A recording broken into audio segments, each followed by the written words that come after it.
Hey, this is Melissa Curry. Today I wanted to talk with you about living life as your authentic self. Now, what do I mean here? This is living your life according to your standards and what makes you happy rather than what society or the media says should make you happy. Something I typically think about is big, extravagant houses, right? Those are typical status symbols.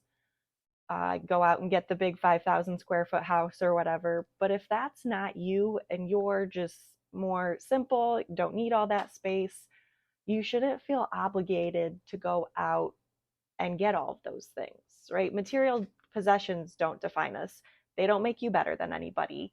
You can't take it with you when you go. So try not to get caught up in all the show online or how society says we should be. You don't want to spend your whole life making a living and chasing those things that you don't have any time to actually live your life and enjoy it, especially if you have kids.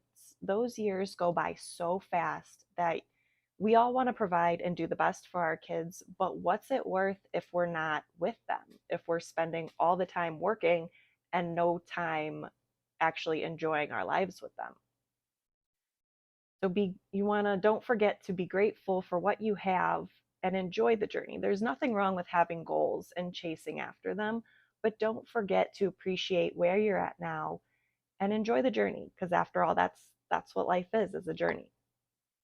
And I know it's hard getting caught up in other people's opinions and how you think you want to portray yourself to others, but the only power that other people's opinions have over you it's is what the power you give them.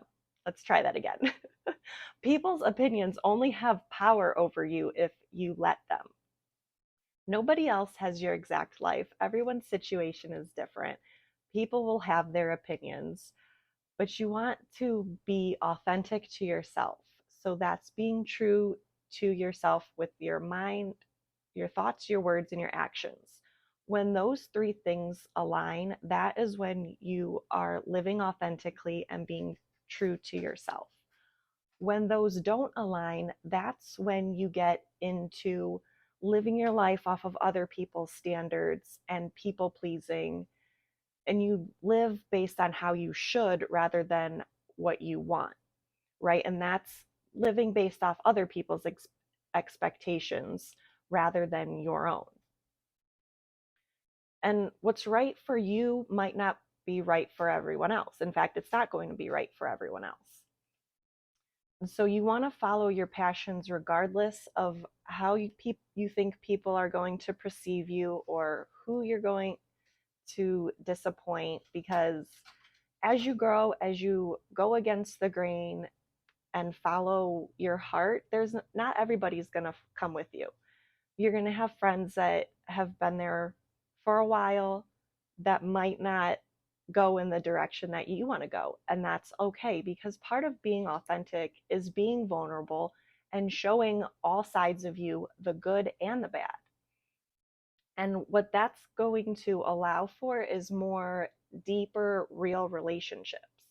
And I don't know about you, but I'd rather have just a few deep, meaningful relationships than a whole bunch of surface friendships. So, being unapologetically you, being your authentic self, is not being sorry for who you are.